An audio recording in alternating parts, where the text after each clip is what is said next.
બેસન ગાંઠિયાનું શાક બનાવવા માટે સૌપ્રથમ આપણે બેસન લઈ લઈશું, પછી ગાંઠિયા લઈ લઈશું, પછી રાઈ, જીરું, હળદર, મરચું, ધાણા જીરું અને મીઠું અને પાણી અને તેલ, આટલી સામગ્રીની જરૂર પડશે.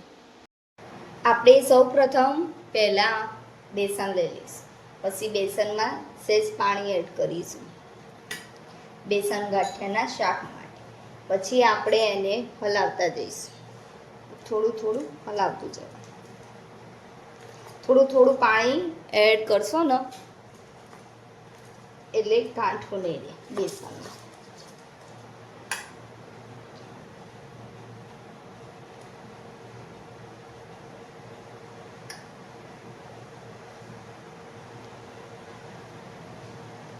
આવી રીતે પાણી એડ કરતું જવાનું થોડું થોડું.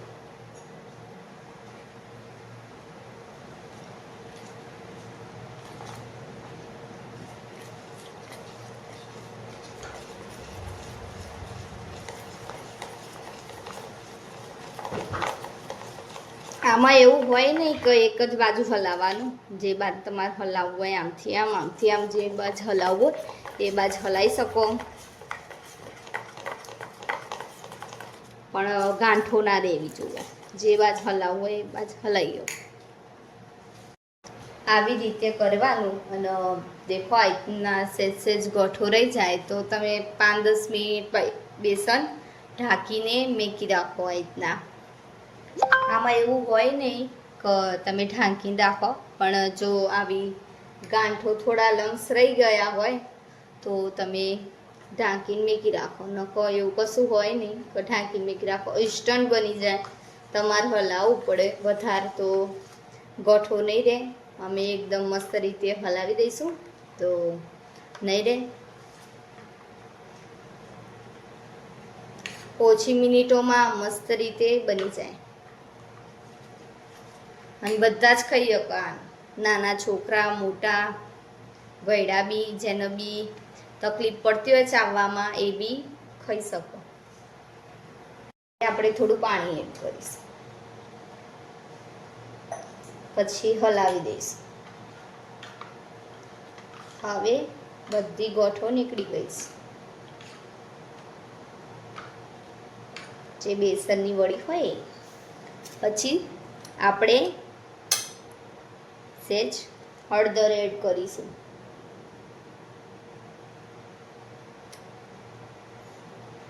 લાલ મરચું,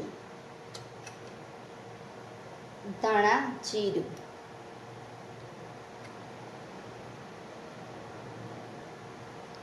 બેસનના અંદર જ એડ કરી દેજો બધો મસાલો.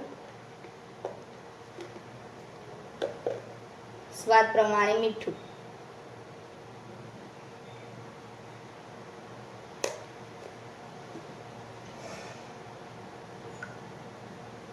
પછી હલાવી દેવાનું. બધું મસાલો મિક્સ કરી દેવાનો.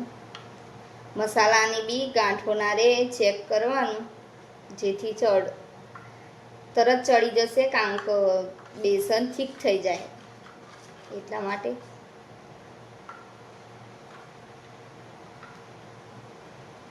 હલાવતું રહેવાનું એટલે જતું રહે લમ્સ.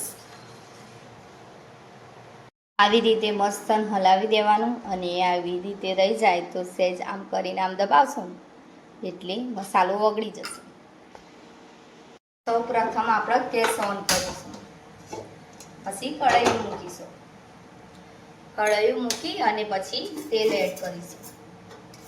કોઈ બી વસ્તુ બનાવો ને તમે તો તેલ સારું હોય ને તો જ વસ્તુ ટેસ્ટમાં સારી લાગે. એટલે બનાવો તો તેલ સહેજ વધારે જ એડ કરું અને વઘાર ના બરો એટલી કોશિશ કરવી. તેલ આવો ત્યાં સુધી આપણે હલાવતું જ જવાનું. હા, તો એમાં થોડા લમ્સ રહી ગયા હોય તો ભાગી જાય.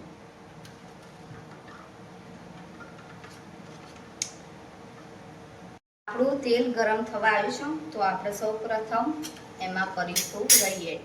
રાઈ તો આટલી જો સહેજ ખાલી વઘાર ચેક કરવા માટે, બહુ વધારે નહીં. જીરું આમાં વધારે છે તો ચાલશે, પણ રઈ માપની નાખજો. ખાલી આપણે તેલ ચેક કરવા.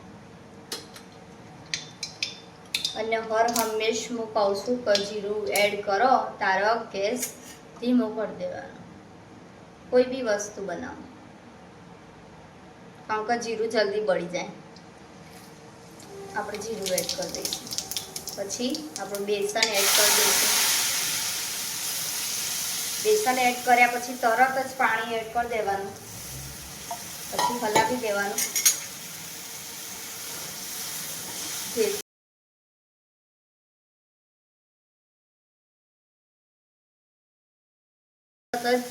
જાડું થઈ જશે પણ તમારે પાણી એડ કરી દેવાનું. જો કે અમારી ભાષા ગુજરાતી છે એટલે અમારે બોલવામાં સેજ આડોરું થઈ જાય, તો પ્લીઝ તમે બધા માફ કરી દેજો ને અમારા વિડીયો જોજો.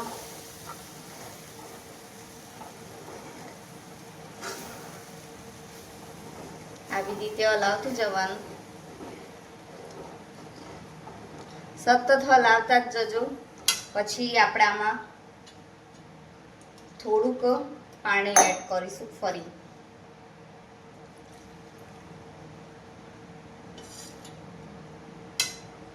સતત હલાવતું જવાનું. આ ભાખરી સાથે ખાઈ શકો, એકદમ મસ્ત લાગશે.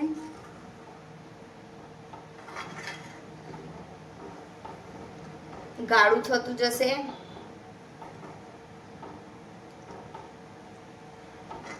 એકદમ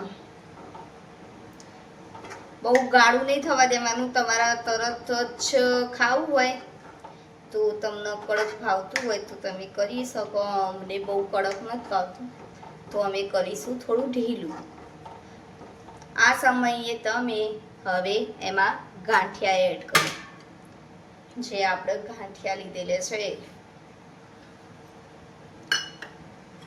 અમારી બેસન ગાંઠિયાની રેસીપી તમને પસંદ આવી હોય તો બીજા લોકોને શેર કરો, લાઈક કરો અને સબસ્ક્રાઈબ કરો. બીજા લોકોને વધારેમાં વધારે શેર કરો, જેથી અમારા વિડીયો વધારે લોકો દેખા અને અમે સારી એવી રેસીપી બનાવી શકીએ.